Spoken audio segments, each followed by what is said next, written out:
Thank you very much. If I could welcome everybody to this joint session between the London School of Economics International Inequalities Unit and King's College Global Institute for Women's Leadership.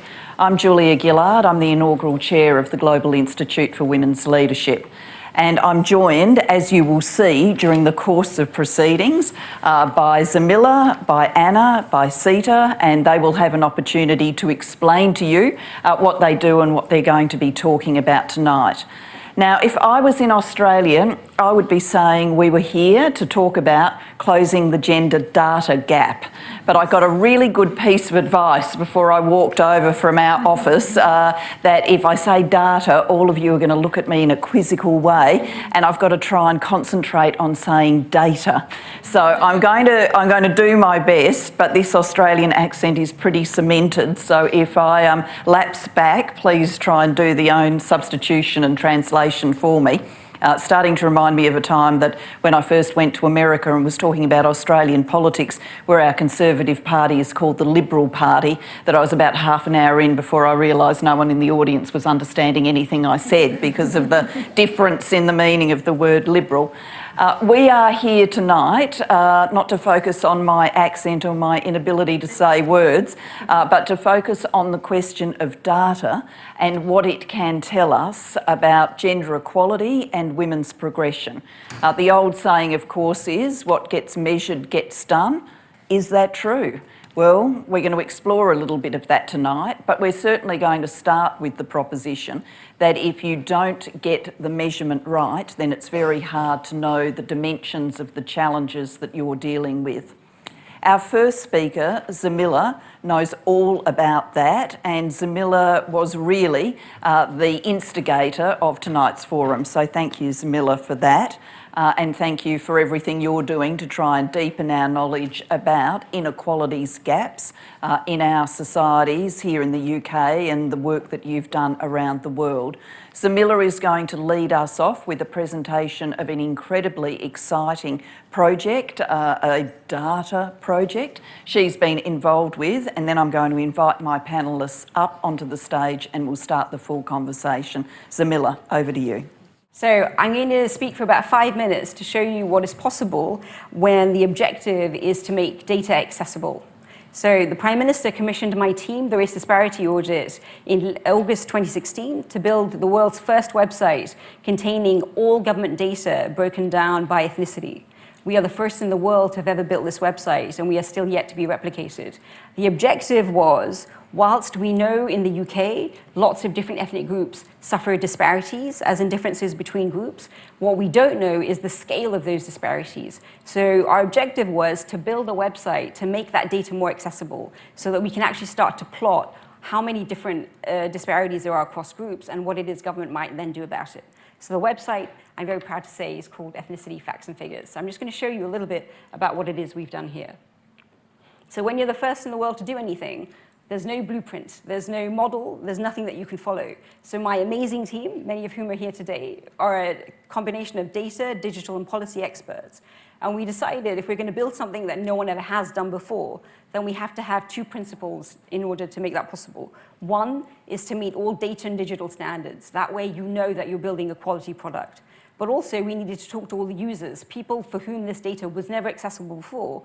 We want to make sure that they can now actually use it, that it's something meaningful for them, that it's something that they could use in their day-to-day lives. So this is what I'm going to show you now. The website is clean. It's actually jargon-free, which is very rare for government people to be able to do. And we actually had lots of inspiration from leading academics, from NGOs. King's was also involved. The LSE was also involved. And NGO groups, but also just members of the public. So hopefully you'll be able to test with us how accessible it is. So I'm just going to show you some of the data in our site. So if I click on education, skills and training, I'm going to click to 7 to 11 because a lot of the data we know says that there are two principal points in a person's education that are tantamount to what is going to be their long-term expectation. One is in early years, and the second is 7 to 11. So reading, writing, maths, which is an international market. So we have hundreds of pages like this on the website. Again, as I said, if we want someone to trust this website, the first thing we have to do is tell you where the data comes from. We have to tell you who published it, when it was published, which government department produced it, and what it is you're about to see by geographic breakdown and the year of breakdown. And all of that is in the top of the page. Then we give you the main facts and figures. When we tested this, people said, please don't try and think us stupid. Just give us the facts. Don't try and mask this data. Don't try and hide the disparities. And so that's what we did. We started to give people the raw numbers of what it is we're about to show them. And that helps you build trust with the user because you're not hiding the disparities. And then the first chart. Reading, writing, maths by ethnicity. So some of you may know that different ethnic groups have different outcomes in this market, but what you may not know is the scale. But also you may not know that the Chinese group is the highest achieving at 77 points. You may not then know that the next highest achieving is actually the Indian. And the white, the majority group, comes in at 61%. The lowest achieving group is at 16%, the Gypsy Roma. So that scale of disparity is over 50 percentage points. That just shows you the inequality in our society by this one measure. But the site is more sophisticated than that, so I'm going to show you some more. Bear with me while I scroll. We've made it user-friendly, so you can actually do this at a very easy pace. But I want to show you the gender data. Here it is. So we've known for a long time in our societies that girls do better than boys at school. What we may not know very readily is by how much. And this chart tells you that it's often between 10 and 15 percentage points. And so the average numbers are actually masking how much better the girls are doing than boys. And it's fundamental. We need to know how it is we're going to help address the disparities by gender, by ethnicity, when we look at the markers between the groups. But the site is even more sophisticated than that. So I'm just going to show you something that no one has ever done. This is a world first. We've broken the data down by geography. So this data was always published, but no one ever put it in a chart like this. So if I want to know which part of the country has the highest achieving gap for a Chinese group, I click on it and it tells me. If I want to know which is highest achieving for black, I click on it and it tells me. This is fundamental if we are going to try and tackle these disparities for different groups. We need to know where they are felt the greatest in different parts of our society. And so the site allows you to do that. So now I'm going to just quickly take you to an employment page because we want to know if girls are achieving better than boys, if ethnic minority groups are doing better than the white population, what does that mean for them when they enter the labor market? So this is our work pay and benefits page. Again, there are hundreds of pages like this on the site, but I'm just going to click on employment and show you what we have. So again, the same thing, metadata, the key facts, but I'm just going to scroll here to the employment gap. This is actually a lot better than it used to be, but we are still seeing a fundamental gap between ethnic groups in the labor market. The highest here is the white at 77 percentage points, despite the education graph that I just showed you. The lowest is the Bangladeshi and Pakistani. The Bangladeshi group in the chart I just showed you is actually the third highest achieving group by education, but yet the lowest in employment. This matters because we have to see how we're translating our education skills into our labor market and where the disparities are. But there's more to it than that, so I'm going to show you. Bear with me while I get to the gender graph. And here it is. Some very significant gaps for women in our labor market. We know from OECD data, from UN data, from World Bank data, from our GDP numbers, if you don't have more women in the labor market, your economies suffer, your societies suffer. This is not shifting in the way that we expect, given that we know girls are doing better than boys in school. So we have to start looking at some of these groups. It's not all cultural. It's not because they all don't want to work. It is because there are biases in our system. It is because there's a lot more going on than we understand. So we have to test what it is we're trying to change. We have to recognize that behaviors are going to have to shift and that policy intervention is also possible in this space. So what I wanted to highlight, having shown you just some of the data, was also what it is we in government have done with this data. Because it's all very well presenting it and making it accessible and saying, okay, here's what the disparities are. But then people come and ask you, well, what are you going to do about it?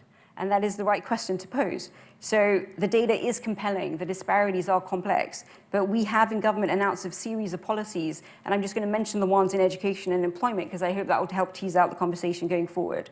So we announced that in the top 20 areas of the highest unemployment in activity by ethnicity, we now are going to have targeted programs to actually help different groups into the labor market. We also are going to look at school exclusions because that actually affects certain groups in our society more than others. We also are very proud that last week the Prime Minister announced a consultation on mandatory ethnicity pay gap reporting, and this is building on the gender pay gap reporting. This is going to be a game changer in our society. That data will help us see how much more men are being paid than women by ethnicity, and then help us tackle that disparity, because if we have pay parity, the economy does better in many, many ways, and so do the families of those people.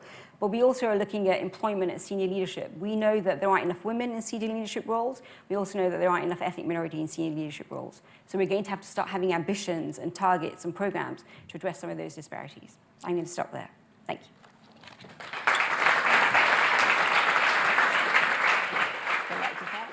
Maybe we'll turn to Anna first, and I'm going to get you to introduce yourself. Anna and I know each other from when she was involved at the Department for International Development, but she's moved on. And I know that you too have been involved in the Government Equalities Unit, where you now are. The Government Equalities Office has been involved in huge data projects. So please, Anna, over to you. Great. So I'll just say a little bit about who I am.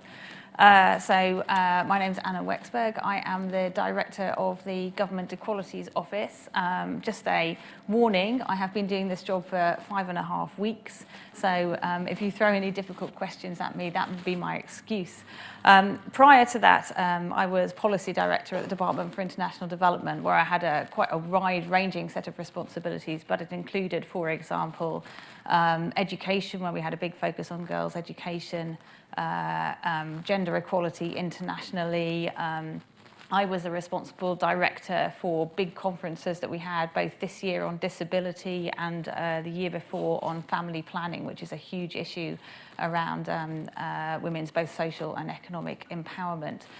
So I've got a bit of a history on these issues, but mostly international, and now I'm moving over to apply that domestically here in the UK.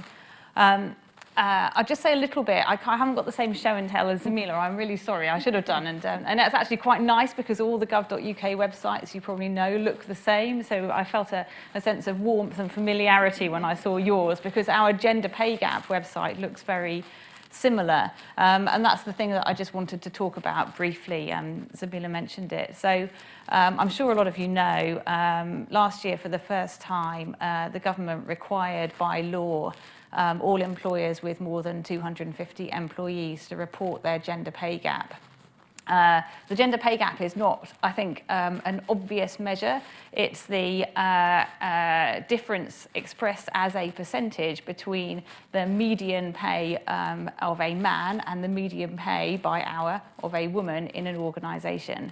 Anybody who's come into contact with this has to do a crash course in statistics, so you understand the difference between means and medians. I do not think that difference has been recognised in a lot of the press reporting, but it doesn't matter because the headline figure is a compelling one, which is that the gender pay gap in the UK nationally is over 18%. So that's a big gap between what you earn on average as a man and what you earn on average as a woman for an hour worked. And that's per hour worked, so it doesn't, it equalises for whether you're working part-time or full-time. So we're running, I guess, quite a live experiment about whether transparency in reporting gender pay gap data is going to just generate a fantastically interesting conversation about whether one BBC employee is paid more than another very well BBC employee, or whether it's actually going to make a difference to the majority of women and men who are working, women particularly, because the fact is that the majority of the pay gap is in that direction.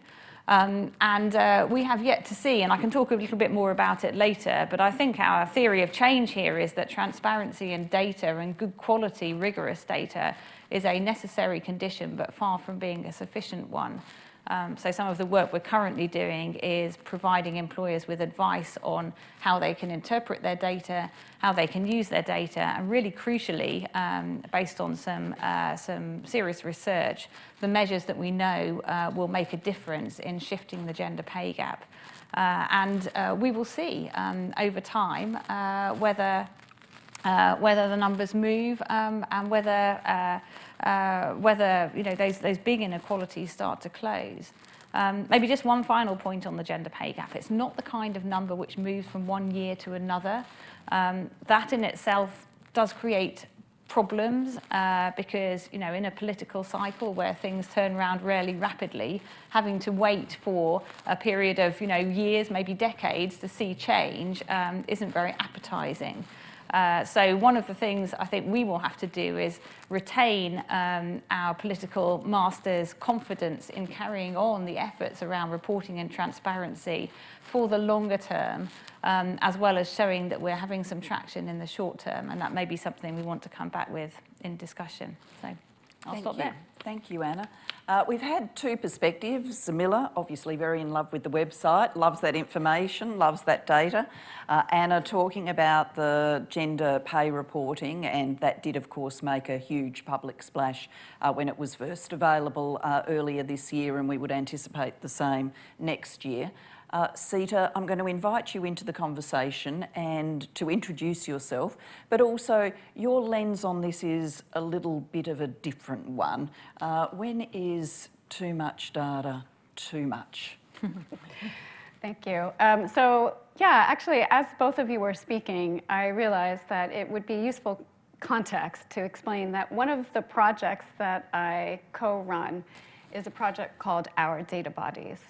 And the purpose of this project is to actually think about the pervasive forms of surveillance and data profiling and privacy violating kinds of experiences that members of marginalized communities in the United States face on a day-to-day basis, right? So these are individuals that are part of communities that are, I would say, over-researched. They're constantly being asked for their data, and there seems to be, I wouldn't say little hope, but it does seem like things aren't moving fast enough to help these individuals in these communities see transformative social change. So that's a little bit of background about myself. So I'm coming from this conversation from the perspective of somebody who thinks about privacy and surveillance and data profiling, especially as it affects communities that are at the intersection of a variety of different injustices, racial, economic, and social injustices. And so my first point that I want to throw out, which is hopefully not too orthogonal to this conversation, is that less might sometimes be more. That is, less data collection might, in the long run, benefit us as a society. And part of the reason I say this is I'm speaking from the US context, where the idea that the census could be less important than using the data from Facebook and other platforms, right? That's a real prospect, right? And that's something that we ought to be thinking about. Yes, as Raj Chetty from Stanford University has demonstrated, there's lots of really interesting analysis that you can do and insights you can generate about inequality and disparity and discrimination by looking and mining social media. But what about our dependency on these companies, on data infrastructures, especially commercial data infrastructures, and just thinking about the transition within government becoming more reliant on private vendors to run data collection? This seems like an important question to be asking, right? When is less more? Now, that doesn't necessarily address, I think, the finer details of what both of you have presented, but I put it out there because it does feel like sometimes we get really enthusiastic about data collection and we don't think about the long-term consequences. So the second point that I want to make is that, yes, absolutely, policy needs data, but both policy and data need narrative change. And so let me just try and unpack that a little bit. And I don't think this is necessarily anything that you would disagree with. But again, I'm trying to moderate maybe an enthusiasm about data. And by way of example, it could be insightful to point to the case of marriage equality in the United States, right? And this is a long-term struggle for participatory respect and recognition of LGBTQ individuals. And it comes from a social movement, it comes from social unrest with the Stonewall riots and so on and so forth. in the 2000s, when the prospects of marriage equality first was presented to the electorate, there was a lot of data that was presented, right? Data about disparity in the workplace, data about disparities with respect to health care, lots and lots of facts and figures. But what seemed to turn the American public and politicians was not the data, but the narrative, actually, that was put forward. And the narrative that marriage equality advocates put forward was a very, it was a very compelling one. It was a provocative one. It was love is love. It wasn't about identifying, marriage equality and equal rights and that sort of thing. It was really thinking about the lived experience of not being able to be in a same-sex couple and have the same benefits as heterosexual couples.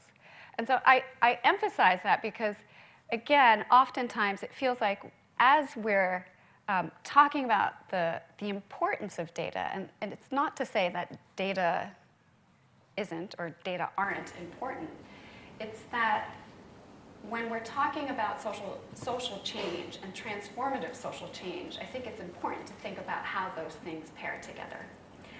And I think that relates to my last point, which is, yes, data for equality, but what kind of equality? And the example that I might give here is in the United States, in the traditional media sector, in the wake of again, social unrest and the civil rights movement and the feminist movement of the 70s, there was a huge push within the media industry to diversify, right? And the Association of the American Society of Newspaper Editors reported in something like 1978 that 3.4% of all journalists were of racial minorities. In 2014, I think that percentage has increased. But it's still kind of sad, right? I think it's something like around 13%. And this is in newsrooms. It's slightly better for local television, including non-Spanish language or English language local television. Now, you could see that as progress, but you could also see that as the danger of aiming for statistical parity and not thinking about participatory parity. So I'll just end with that as a provocation to, I'm sure we have plenty to talk about, but it seems like those are some points we could converse around. Thank you, thank you. Well, I'd like to pick up a theme that comes out of that, and it really is the interplay between data and narrative, what actually ultimately provokes change. And can these two things be brought together in a way that can provoke change more quickly? One of the huge movements in our world over the last, you can measure it different ways, but certainly explosively over the last 12 months or so has been the Me Too movement. And that hasn't been at its base a statistical movement. It's been a movement to fill a vacuum where women knew that their lives and their stories and things that happened to them weren't in the public narrative, weren't being addressed, weren't being heard, and in a very public and visible way, which has garnered energy right around the world, women went into the public square with their own personal stories. Now, one could perhaps then say, well, and what comes from the Me Too movement in terms of actual change that matters for women around the world, and does that have a data collection piece? But pulling on this thread of narrative and data, how does it work together? What would you say, Zamila, about that kind of example, which comes from sort of raw emotion and passion? I think it's a very good point. I mean, my contention is that it's very possible that the Me Too movement happened because of the lack of access to the data. We know for a fact that sexual violence is highly underreported. So it happens to lots of people in lots of different ways, but it isn't actually reported in the way that you might expect. So Me Too was a volcanic noise of women saying, you know, no one is talking about this, but we know it happens, and now it's important. And social media has allowed it to be possible for women to share those stories. But I think part of that was always because the underlying data was not reaching the narrative or not coming into the conversation, either through policy or through just NGOs being listened to or legislation being changed. And so some things are more possible now through social media than they weren't before. So Me Too is a genuinely positive example of how social media activity can connect people who have suffered something they have never met. They may never even meet, but it's connecting a story of human suffering, of human injustice, which is very positive, and it makes politicians stand up and say, oh my God, this is something you do have to pay attention to. And so the data then has to find its way to connect to the story. So on our website, we've been saying for a long time, lots of ethnic minorities have known about these disparities, but most other people have never known about these disparities. So the narrative has to be that the majority has to catch up with what the minority is feeling. And that is the same for Me Too, which is it's experienced by a minority of people, but the majority needs to be aware of it, because how else are you going to change something if the majority has no idea what's going on or has no idea of the scale of what's happening? So my true belief is always about injustice is that it takes the majority to stand up and say, you're right, this has to change, and we have to do it together. But it's the minority that has to bang on the door and say, this is what's happening, you have to be aware of it. So whether that's through data, whether that's through narrative, it's still a story that has to be told. And I think Me Too has done it very powerfully. Would you like to contribute on that? Shall I? I've got those are things I want to say actually, but I'll just stick to a couple. So I think this question of sort of values-driven change and data-driven change is really interesting. What occurred to me when you were talking, Sita, about the equal marriage thing was the other big piece of work that the Government Equalities Office has done, which in recent years, which we're really proud of, which is the LGBT survey in the UK, which is the biggest survey in the world of its kind, and has produced some really important information about the lived experience of LGBT people. And in a way, it's a really good example. So it wasn't a survey in the a statistical survey where you took sample populations. It was asking people to tell us what they think. But what you could extract from that was a bringing together of individual lived experiences, which on their own might not resonate or might not create enough of an impetus for change. But when you added them up together, they really did. And I think that's a great example actually of how you can take what was in part a kind of sort of values of society type agenda and apply a numerical tool to it and end up with something that's better than you would have had otherwise. So the other thing, just very quickly, is your point on data and equality. So obviously the easiest way to get a zero gender pay gap is to employ no women at all. Cut. We're going to edit that out of the video. Just to be very clear, this is not a recommended government approach to solving the gender pay gap, but it does show that you have to treat the data sensibly and intelligently, and sometimes the narrative helps with that, and sometimes it actually doesn't. Right, we don't want anybody tweeting that the Government Equalities Office tonight said. Well, I'm glad that you didn't say just get rid of the women. No. But, so I see things from a slightly different angle. I think that in the US, what's been really striking in this electoral midterm season is that there's something like 263 women running for office. And when I think about the impact of narrative strategies or narrative change, however you want to frame it, it does seem like this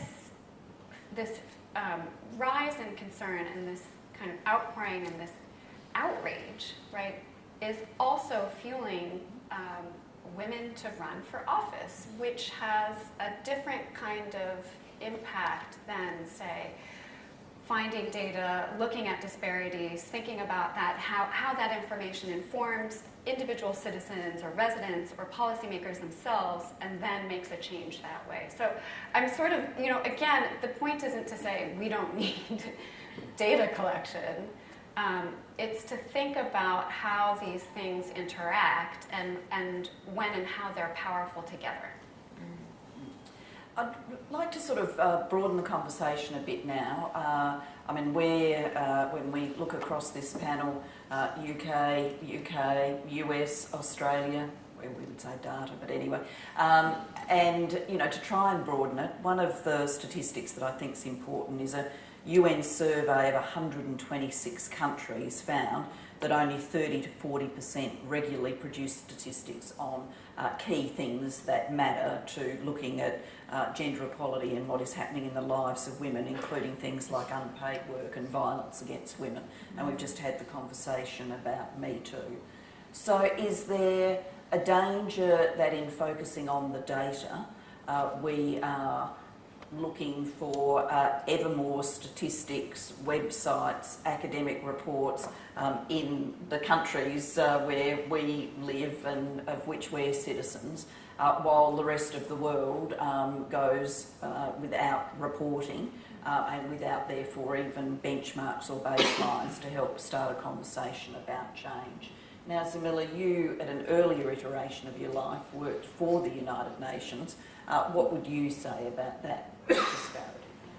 No, I think it's a good point. I mean, so I first worked for the UN in Darfur, one of only 2 women head of office in North Darfur, even though the massive conflict affected women. I thought it was always interesting.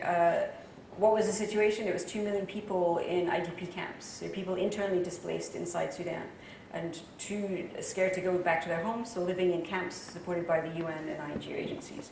And how do I know it's 2 million? Because we counted. You can't feed people unless you know how many of them are in camps. You can't give them water and shelter unless you know how many are there.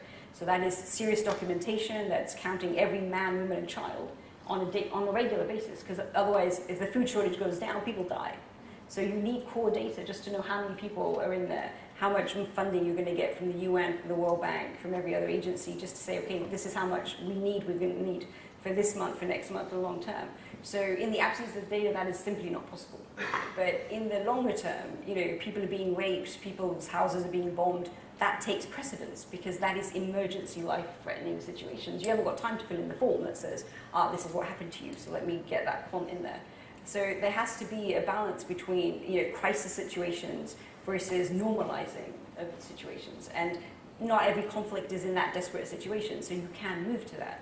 But I think that as a policymaker, what I do for a living is driven by data. It might be emotive, it might be driven by narrative, but fundamentally, for me to go knocking on the Treasury door, I need numbers to be able to justify what it is I want to see move. So there's a balance that you have to find in terms of, you know, how crisis situation are you in versus how much time have you got. So on this website, there was no data that said you need a website about ethnicity. No one was even asking for a website about ethnicity. But we built the thing, and now thousands of people want this website, and people are coming from overseas to say, tell us how we built this website, because we want to do the same. So sometimes in the absence of something, it's hard to see the value of it.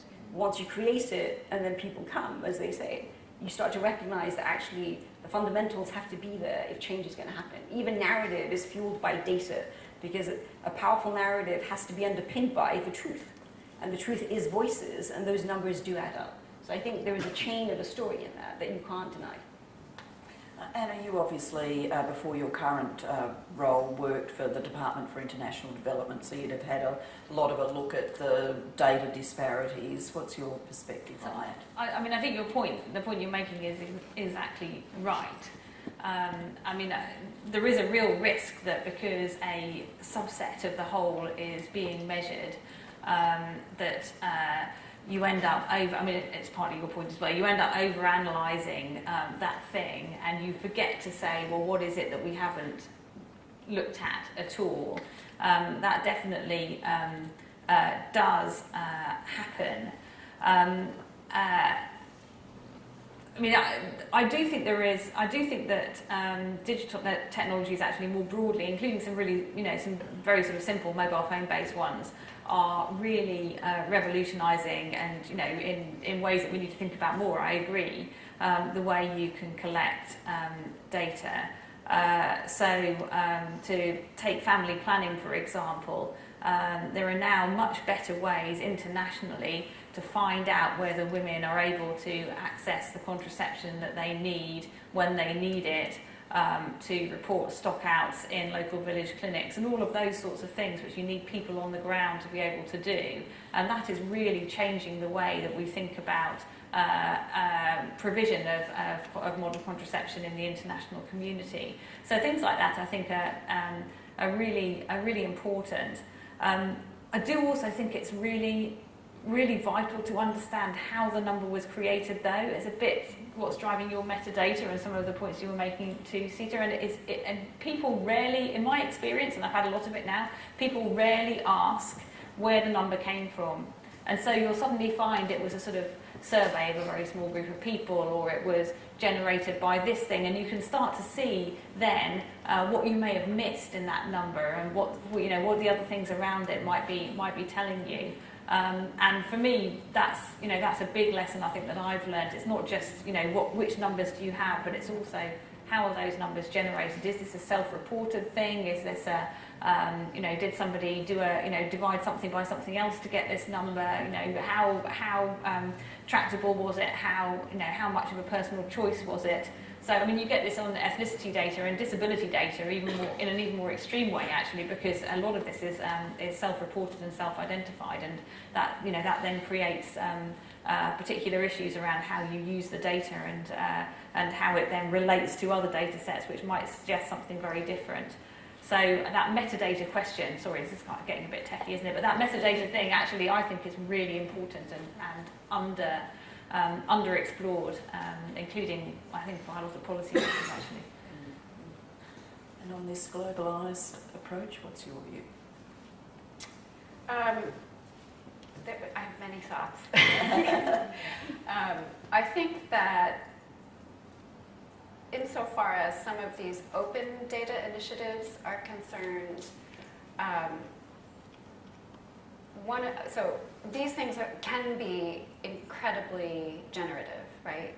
In the same way that you were describing, right? Thousands of people want to use this data and want to demonstrate systematic harm or other kinds of problems.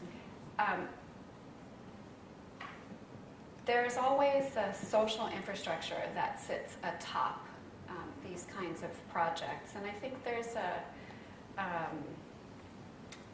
writer by the name of, I'm forgetting his first name, but Johnson, who just came out with this sort of information justice book that I think is really relevant to thinking about how some of these open data initiatives unfold in settings where there is a lack of resources or lack of sustained resources, lack of know-how, right?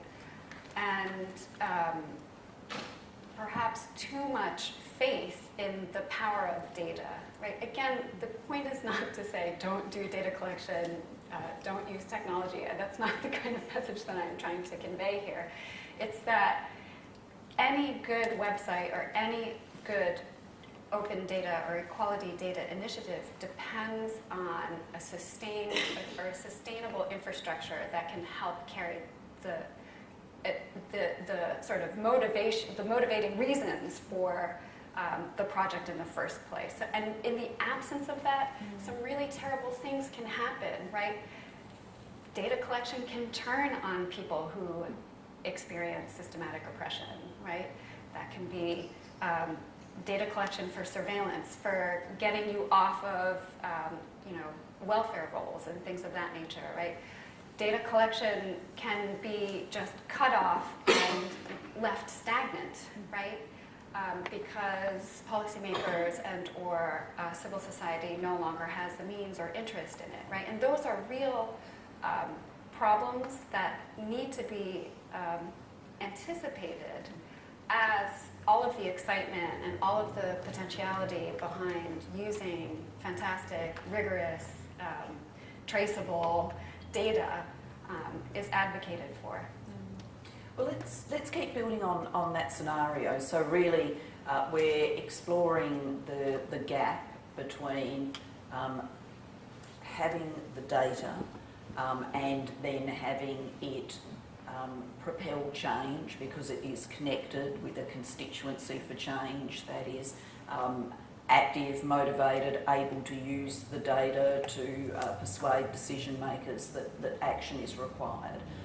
You've just indicated some things that you think need to be in that universe to mobilise the data for impact. What are other things that, in your experience, help mobilise the data for impact? I mean, people would obviously say that goal setting and target setting is a way of mobilising the data for impact. What's the experience with that? You know, other potentially more creative strategies than the target setting. What do you think? I'm happy to do it. So, targets are a dangerous thing, I find. Sometimes they can be very useful. They focus energy, they focus resources, they have a goal, and sometimes they detract from everything else. But also, I mean, we have several targets now in the UK on injustices. So we have a board target for women on boards. We have a target in the civil service for women on appointments, on public appointments. And these are credible things because we've known for a long time there aren't women enough on boards, despite higher education, despite higher levels within companies. But somehow it's perverse because lots of women are getting on boards, but as non-exec directors, not as executive people. So these are volunteers, whereas men are getting the paid exec roles. So you might hit the target, but when you break the number down, you see that actually there's a perverse number in there, that women are not getting executive roles. So they're not COOs, they're not CEOs, they're not CFOs, they're just NEDs. And so there is a problem with that. And then also you hit a target and then you find, especially on women on boards, some women have multiple board roles. So I have multiple board roles.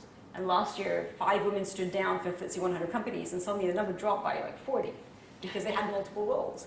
So the target can hide the number in itself as well. So targets only are useful if there's an underpinning of support that goes with it, that helps you achieve the target, that helps you see how to better set that target in the first place and monitor what the perversions might be.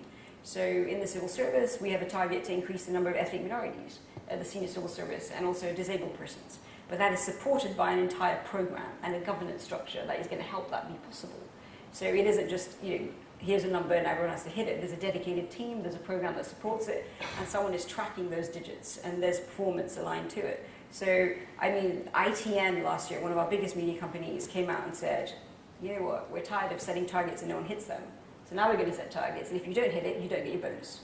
And that is a very real attraction for you to now do something about it. So that's where the number in itself is not going to achieve the thing. It's the narrative and the sort of positive action that goes with it that is going to say, this is how you achieve it. And if you don't achieve it, then there's a knock-on effect, and it's a negative one. So there is an accountability to that. So targets by themselves, I find, can be dangerous. If they're supported by infrastructure, by governance and leadership, then you're on a better footing. Yeah, I mean, I agree with that. I think targets are, you know, there's a long history of mixed history of use of targets. I think they tend to work well where they're part of a sort of iterative process of, you know, you set a target, then prompt somebody to do something differently. You then feed that back in. You might refine your target, but you're starting to build a coalition for change on the back of it. But I do very much agree that a target in the absence of leadership, and it doesn't have to be leadership across the, you know, across the whole spectrum, but leadership from at least a handful of people with energy and capacity to change something won't work. So you definitely need that. I guess the other thing that we found in Government Equality's Office with the gender pay gap reporting, which is a bit different, is showing people in a positive way what the solution can look like. So one of the things that's happened with employers who've been getting their heads around gender pay gap reporting is that they want to know, you know, well, I really want to change this in my organisation. What can I do? And we've done some research with behavioural insights to come up with some really straightforward things that employers can do, and we've categorised those into things we know, you know, we're very confident work because there's strong evidence around them, things that might well work but the evidence is very weak, and things that you might plausibly think are a good thing to do but actually they don't work. and put that out there in a very straightforward publication that, I mean, any of you can access on the Gender Pay Gap website, and it's short. And I think sometimes, sometimes there are kind of sort of, political with a small p constraint. Sometimes people are trying to manipulate their way around the target, but sometimes it is really as simple as people just not knowing what to do. And if you can find a way of showing them a straightforward path, a step-by-step way of making a difference, people will generally respond to that. Maybe the last thing to say is a bit of healthy competition really helps. You can, look across different employers who've reported their gender pay gap and, see who's doing well, who's hot and who's not. We don't kind of make that super easy because we get ourselves into terrible trouble, but it's certainly possible. And that essence of competition, particularly amongst the bigger players, I think is a real good driver, and often more important than a target per se. I'll add just one thing, which is, and it got your question about outside of the US and outside of the UK, if we're thinking about the global south and developing countries, I would say that thinking about how data are archived is incredibly important. Actually, this is a US example as well, right? So when Trump was elected to office, there was a movement within the progressive librarian community to start archiving climate change data. And so a great effort was made through a network, a loose network, to think about, okay, how can we store this data? How can we take care of this data? Because we know something is going to change, right? This data might not be made available. It just might not be kept up, right? And so thinking about the long term, again, I think is really important, especially as facts have value, values have facts, right? So there's going to be a political struggle around whatever data initiative it is that a government launches. And I think it's really important to think about what happens when I don't have an office or a team of 25 to 50 people to do the work, to do the good work that we'd like to do. So archiving. I like that image of librarians for the resistance. I think there's something very energising about that. Thank you for sharing that. We are going to hand it over to audience questions very soon. But before I do, I just want to do one more sweep around the panel. We have in this discussion, perhaps, given people the impression that we, on gender, live in a data-rich environment where you can, get on your computer and dial up any fact or figure that you would want, whereas we actually know that there's a lot of statistics and data we don't have, particularly at a global level. And this is one of the things at the Global Institute for Women's Leadership we've been focusing on, how to improve some of the global data collects that track where women are in leadership positions. And I think we may have been giving the people the impression too that in respect of the data we do have, we have evidence-based solutions that can be brought to bear, whereas we actually know there's a lot of thinness in some parts of the evidence space. So just to sort of conclude this discussion before we throw it open to the audience, if you were able to click your fingers and generate a data set that's missing now on gender, what would it be? What would you like to have? What would you like to know? What would you think was motivating for change that we currently don't have? It's a pretty hard question. So, yeah, so I don't know how much data there is on this, but I do find that we don't have enough data at granular level of where sectoral breakdowns of women.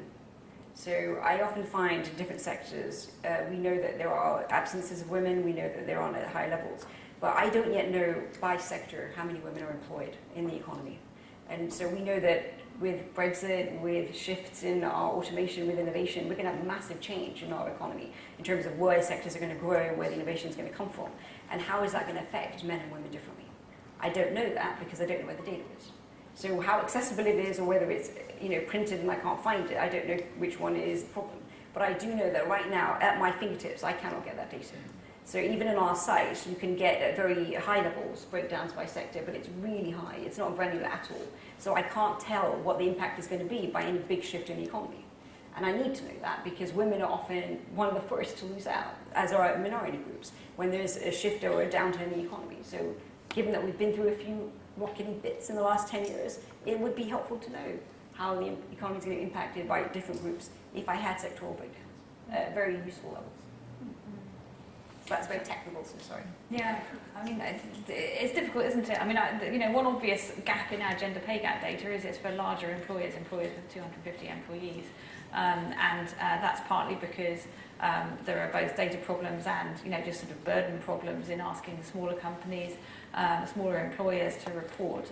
But it does mean that you are missing out a huge section of the female workforce in that data, and that is a big hole which currently is quite hard to fill. It has some read across to your data, Zamila, as well. I mean, globally, I would love to have better data sets on diet and nutrition, actually, particularly for adolescent women and for mothers.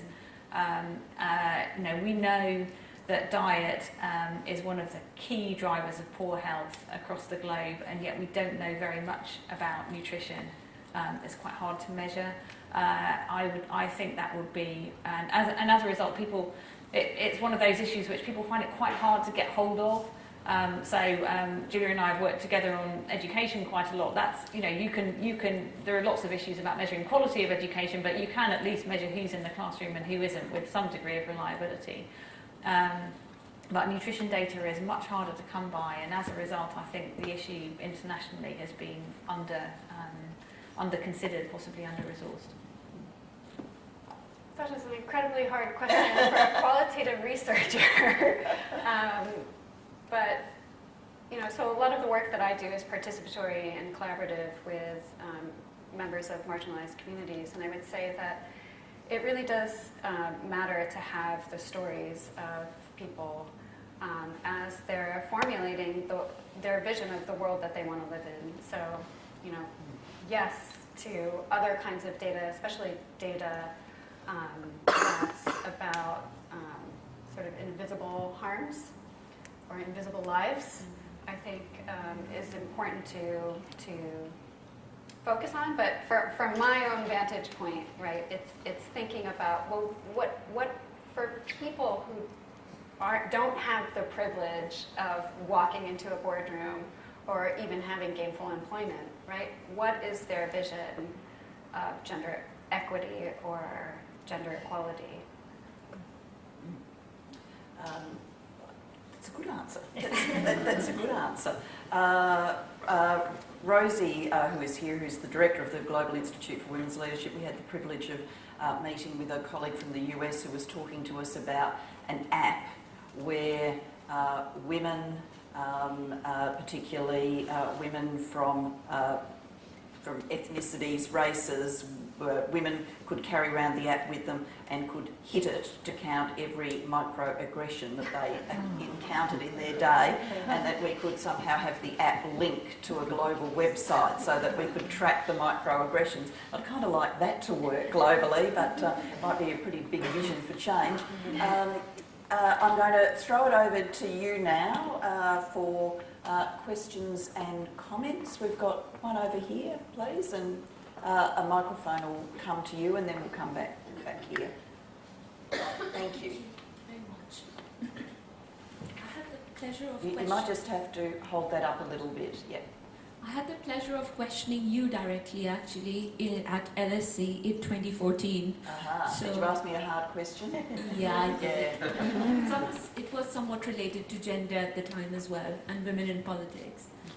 My question to the panelists would be, there's a lot of emphasis on how to get more women involved and engaged.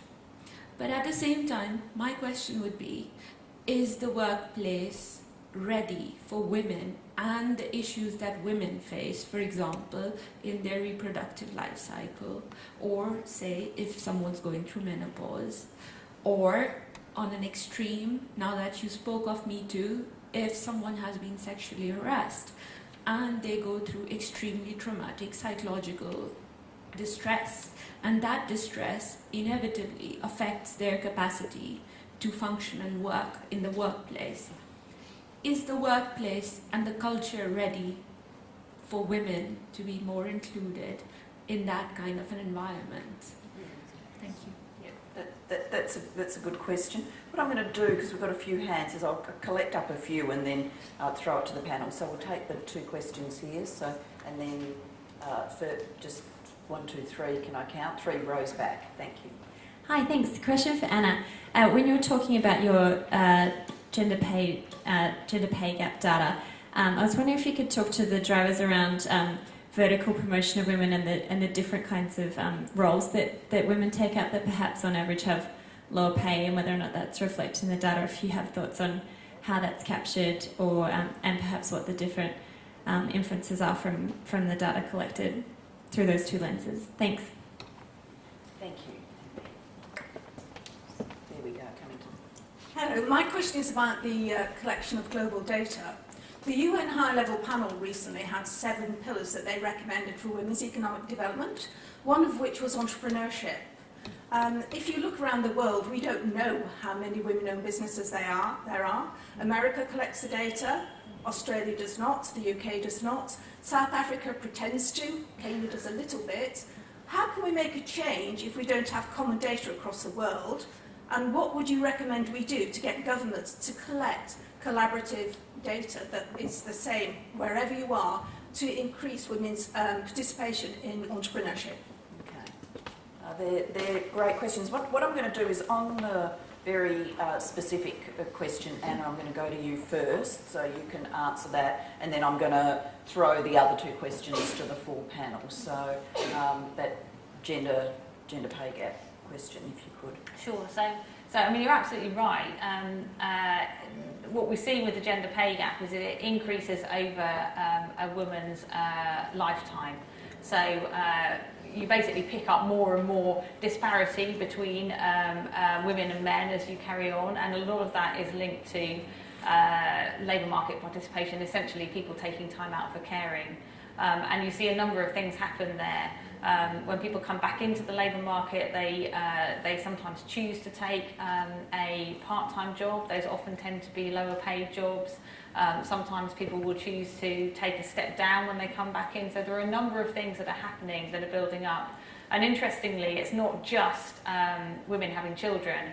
There's also another point a bit later on, which we think is probably to do with caring for elderly relatives, where again you see another little spike in the differential. And I think I'm right in saying that for every year taken out for caring responsibilities, you basically lose another 2% off your pay relative to men. So that progression thing becomes really, really important. One of the key issues that we're looking at is how we can increase progression in the 3 sectors we know where most women are employed, so that's health, education and retail.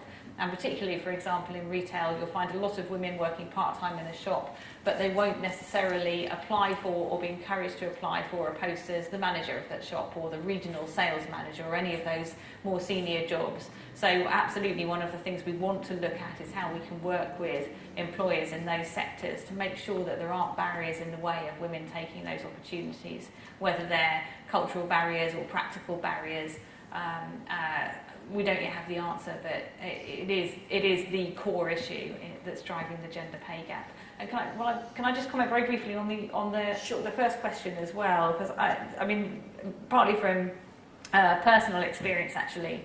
I'm a civil servant. I've pretty much always been a civil servant, and the civil service is a very good employer in terms of flexible working time off, maternity leave, and things like that.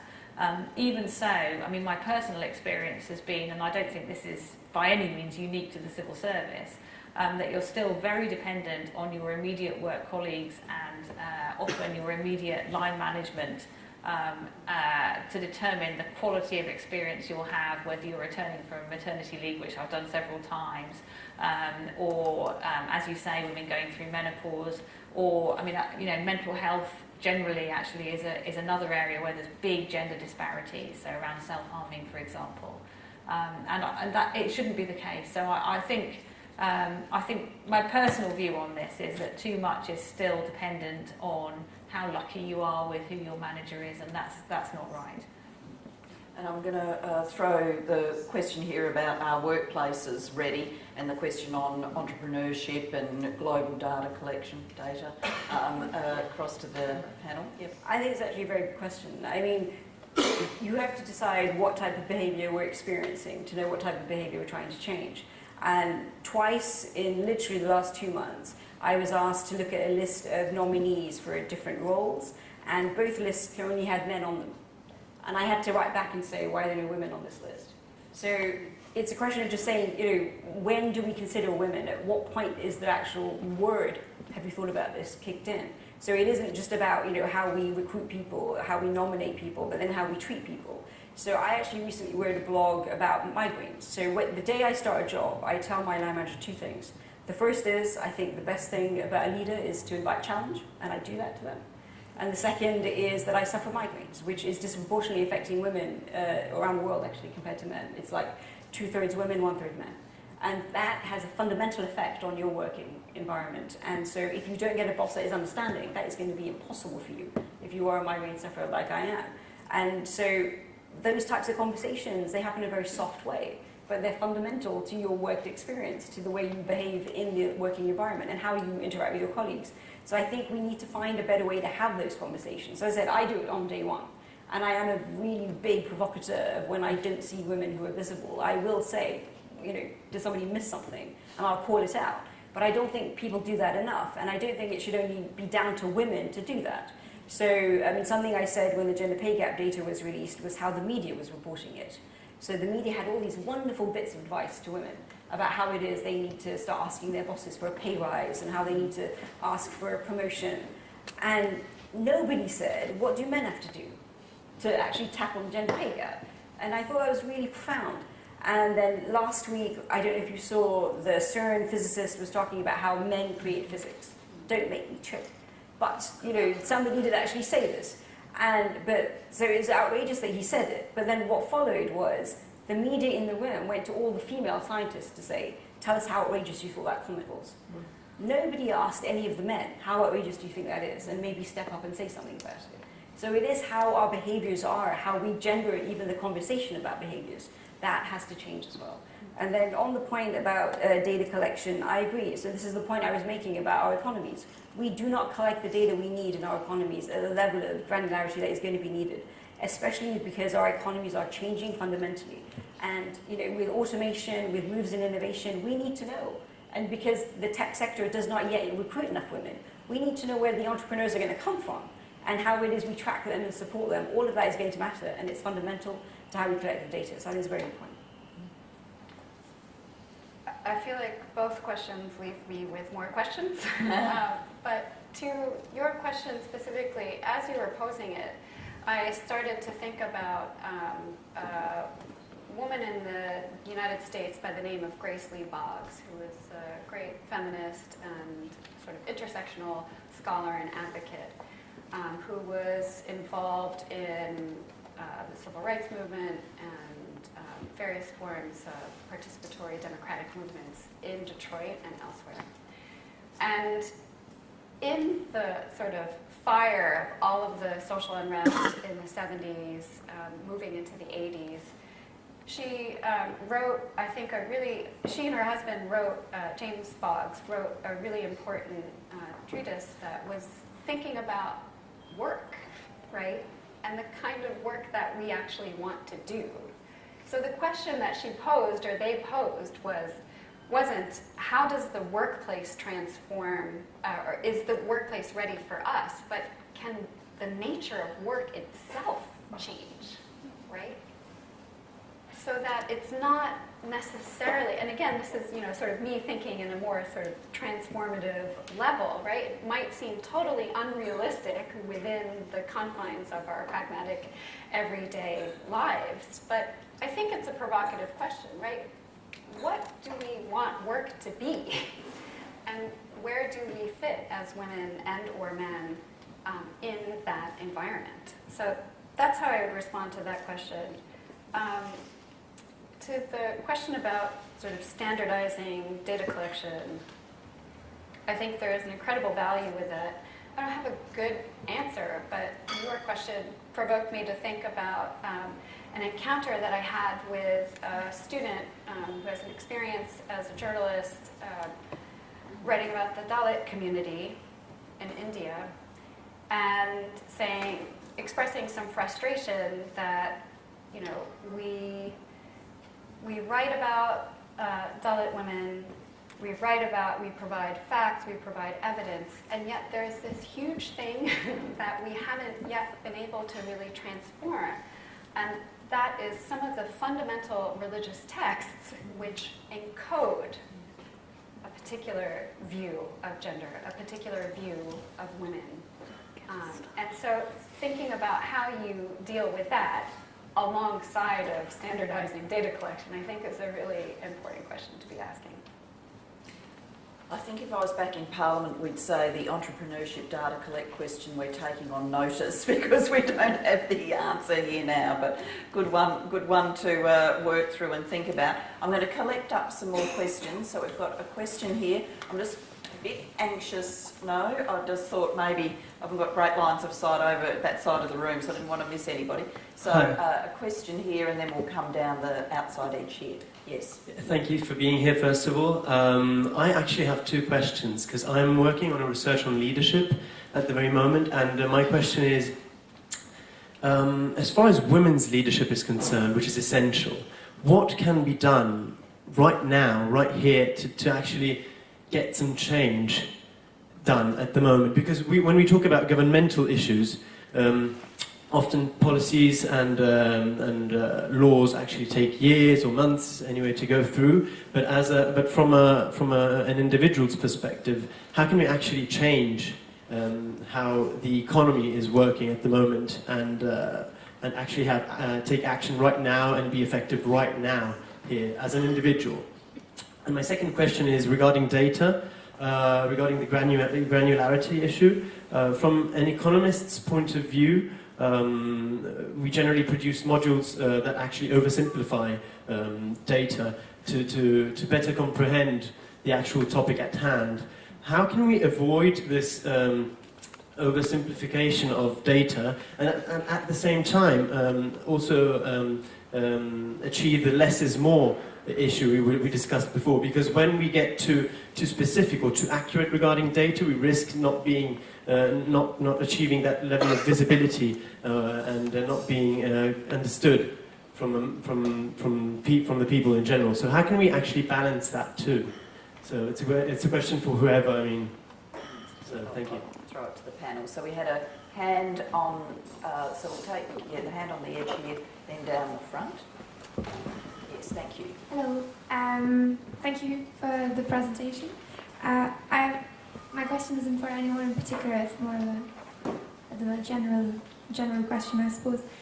You mentioned the intersectionality and intersectional data, and that is definitely a frustration for me, like a question that I have with quantitative data, which is that I find it really difficult to conduct intersectional quantitative analysis.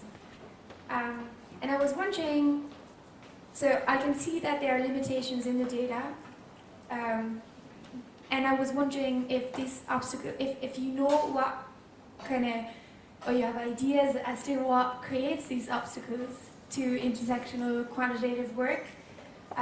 Could it be that the data is somewhat segregated, that we do surveys on sexual violence and then these don't include migration history or ethnic discrimination, or is it something else, like for instance in in the French case, it feels a bit like when we put the emphasis on integration and immigration, then that takes over, and suddenly we don't talk about gender anymore.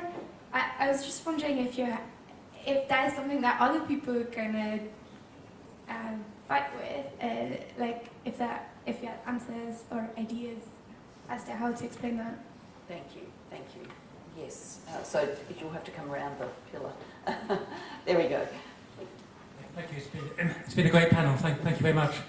I think this issue about how you get from data to narrative is absolutely crucial. How you transform this massive proliferation of data into something which you can talk about. And thinking about that, it seems to me the issue of using visuals is crucial. Because if you think about a lot of the inequality researchers who've made inequality an issue, like Piketty and Milanovic, it's all to do with a very skillful deployment of a visual, which has lots of data behind it, it can be boiled down to a kind of narrative visual.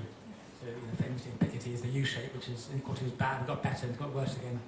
So kind of thinking about that as a means of presenting data, rather than just relying on spreadsheets and things, is I think a really important repertoire. Okay, so I'm just going to throw it open. You don't necessarily need to answer every one. Something tells me Samila will be all over the intersectional data question, but I am happy for people to make contributions. Do you want to start this time? I feel like I'm, so in terms of the question about visualizing data, I think you're absolutely right that it is, right, we need heuristics to understand the vast amount of data that lie before us, right? And I think we're getting a little bit better at how to visualize things in a way that doesn't necessarily require a high level of quantitative data analytical skills or data literacy more broadly, right? And I spent a lot of time looking at the visualizations on 538.com, Nate Silver's site, in the US, and I feel like there are some really great examples that can help. Now, it's still the case that those visualizations need to be accompanied by sort of traditional narrative, right? Traditional storytelling, however you might understand that, whether that's sort of, visual, kind of filmic narrative storytelling as well as verbal.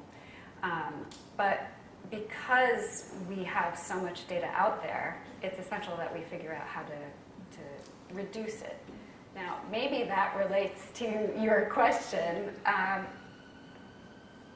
don't have a good answer, but it's a question that really concerns me, partly because I'm, thinking about automated computer systems where those questions of balance between being more general versus being more granular are literally being encoded into decision systems that have great consequences for people, whether that's receiving benefits or being deemed eligible for one service or another. And it worries me, right? There are lots of trade-offs and there's no clear case, right? You could draw a quadrant between more data collection, less data collection, harmful, less harmful, and you would have dots in each quadrant, right? And maybe that partly goes back to the need to think about how you contextualize that data, whether that's with a visual or not. So I'll take the first question first in terms of women's leadership. I think if you're looking for immediate, you have to look at nudge and things that you can actually provoke in your everyday working environment.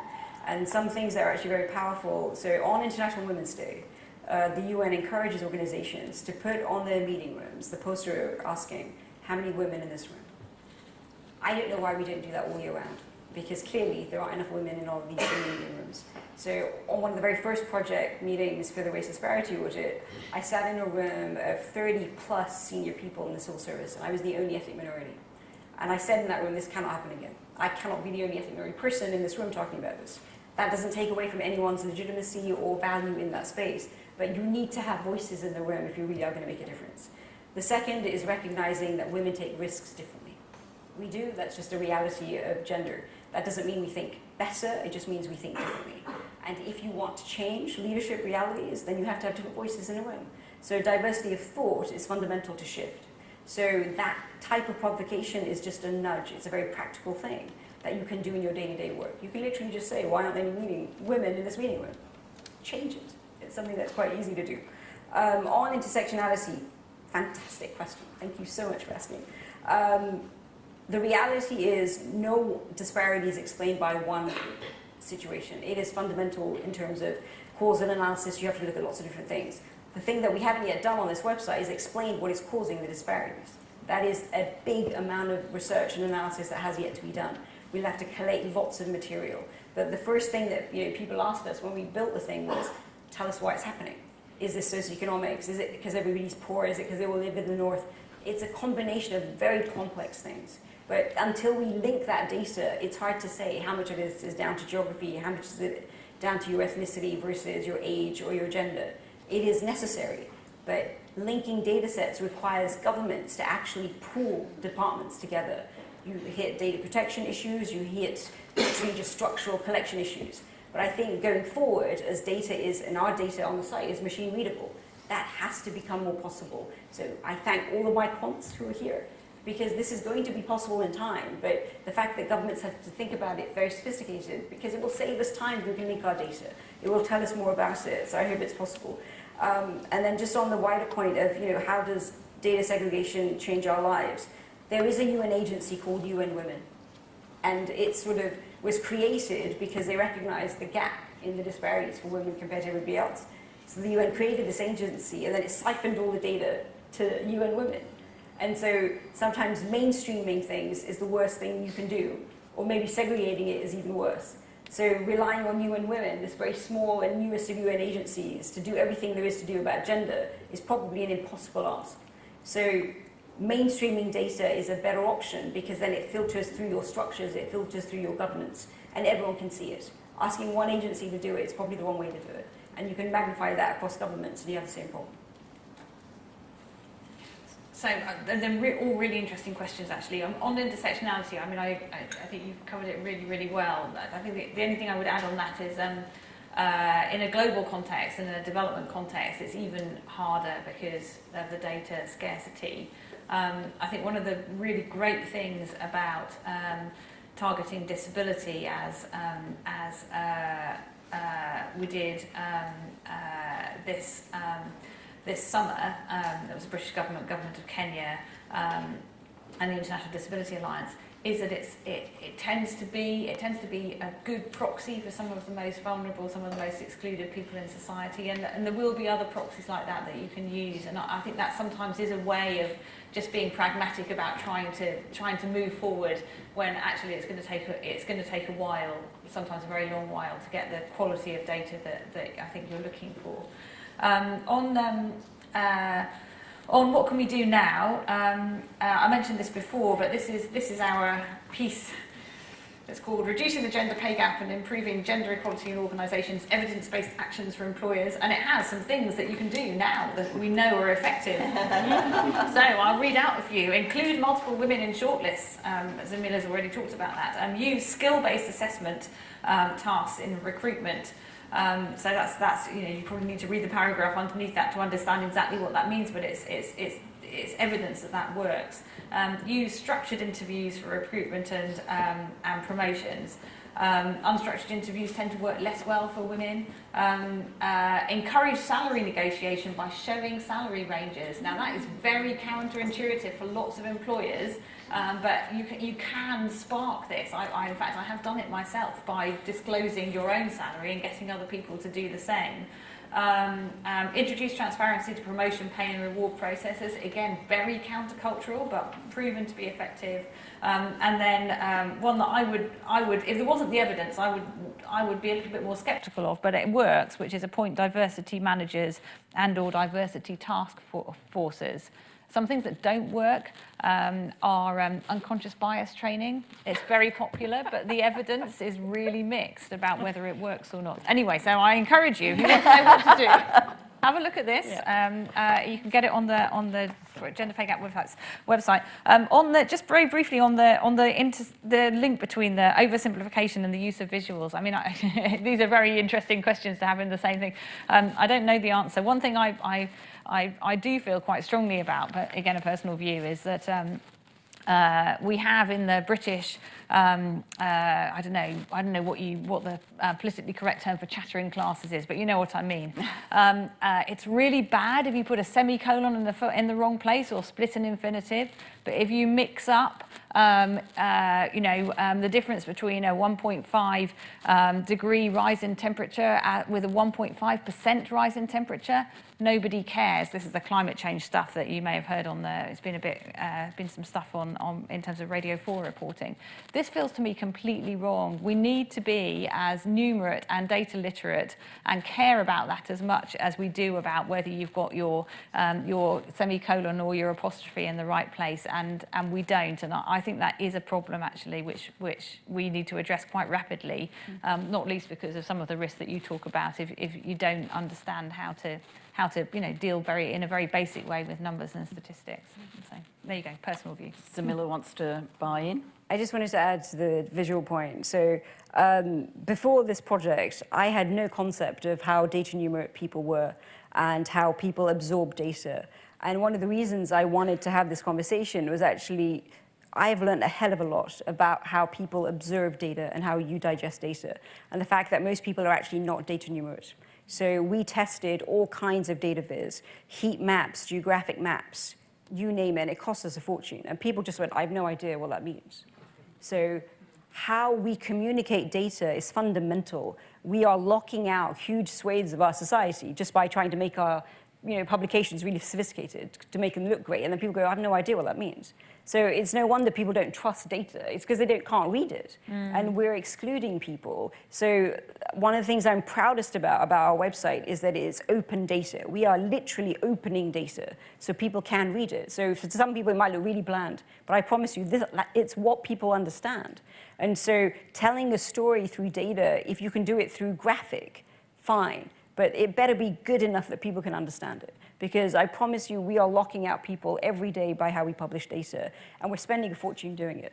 So my head of digital is here, she's a woman, and she taught us how it is that people read and how it is people really can't absorb information in the way we publish it, especially in government. And as policy wonk, this was terrifying to me because I published a lot of this stuff. But it's important to be honest about it. Why keep doing it if you know it doesn't work? And so we have gone around government departments, we've gone around think tanks and academia and just saying, look, please stop doing it. It doesn't work. If you really want to change this style and you want people to be better informed, do it in the way that people understand it and tell the story when you're doing it. So the other thing that we do on the site is we are now learning to use case studies of how people are using the data. So hospitals tell us, this is what we did with your data. Local government is telling us, this is how we use your data. So there's a human connection to it.